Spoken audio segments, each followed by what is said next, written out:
ఎముకలు ఇరగడం అనేది చాలా కామన్. వేరు కారణాల వల్ల మనకి ఫ్రాక్చర్స్ అవుతూ ఉంటాయి.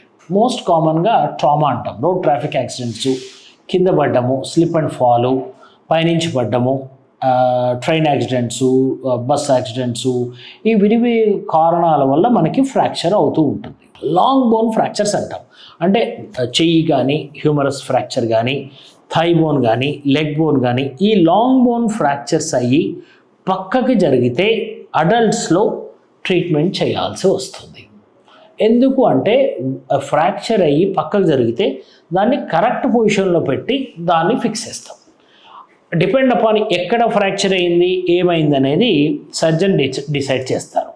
అదే మనకి వితౌట్ సర్జరీతో ట్రీట్మెంట్ చేయాలా, సర్జరీతో ట్రీట్మెంట్ చేయాలనేది ఫ్రాక్చర్ని బట్టి, ఫ్రాక్చర్ కాన్ఫిగరేషన్ బట్టి, ఏజ్ ఆఫ్ ది పేషెంట్ బట్టి డాక్టర్ డిసైడ్ చేస్తారు. మెయిన్ ఏమంటే ఫ్రాక్చరు అంతకుముందు ఏ పొజిషన్లో ఉందో అదే పొజిషన్లో తీసుకొచ్చి మనం అతికించడం వల్ల అతనికి ఫ్యూచర్లో ప్రాబ్లం లేకుండా ఉంటుంది. దానికోసమనే సర్జరీ చేయాల్సి వస్తుంది కొన్ని కండిషన్లో. ఆల్ ఫ్రాక్చర్స్ డజంట్ రిక్వైర్డ్, అంటే అన్ని ఫ్రాక్చర్లకి ఆపరేషన్ అవసరం లేదు. కొన్ని సింపుల్గా పిండి కట్ అంటాం, ప్లాస్టర్ ఆఫ్ ప్యారిస్తోనే చేసేయచ్చు.